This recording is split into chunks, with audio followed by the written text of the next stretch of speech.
Hold on to your hats. Newcastle United may be about to surprise the market with a move no one saw coming. Even satisfied with the current squad, Eddie Howe and his recruitment team are already planning their next steps, and there's a giant name being considered. Furthermore, the club is trying to reopen the doors to a familiar face who is currently attracting interest from giants like Liverpool and Manchester United.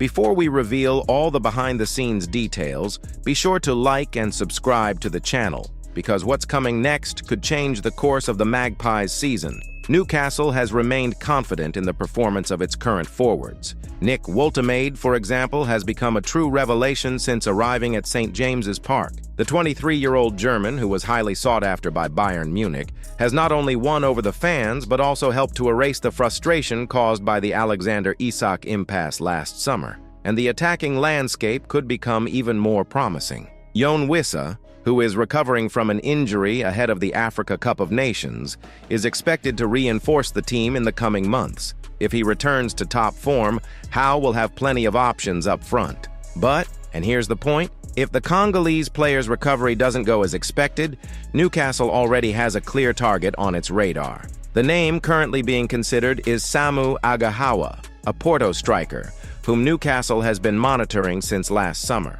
Sources close to the club confirmed that the Magpies even made a formal offer for the Nigerian when they were looking for an immediate alternative to Isak.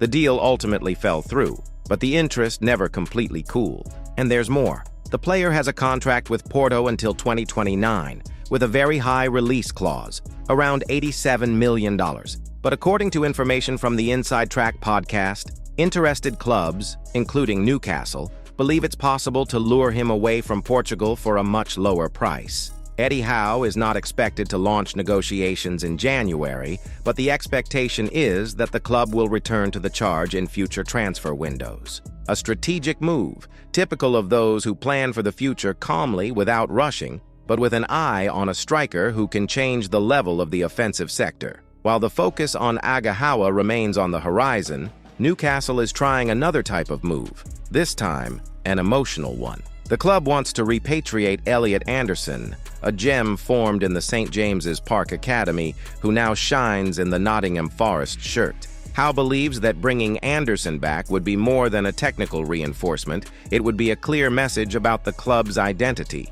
However, the competition is fierce. According to Football Insider, both Liverpool and Manchester United are eyeing the midfielder, two giants with enough financial power to beat any offer from the Magpies. Newcastle wants to accelerate talks, but the scenario is complicated. If Anderson opts for one of the rivals, it would be a hard blow for the fans and for Howe's project of strengthening the squad with players identified with the club. The truth is that Newcastle is going through a strategic transition. The club doesn't just want to sign players for the sake of signing them. It wants to build something solid, with intelligence and purpose. The pursuit of a giant striker like Agahawa and the attempt to bring Anderson back clearly demonstrate this balance between ambition and identity. The question remains, will Newcastle be able to take this bold step in the transfer market while simultaneously maintaining its roots? Fans can expect months of behind-the-scenes activity at Tyneside, and every move by Howe and the board could define the club's direction in the coming seasons. So, fans, would you bring in Agahawa, betting on a big name, or would you fight to the end to bring Anderson back home? Comment below, because this debate is going to get heated.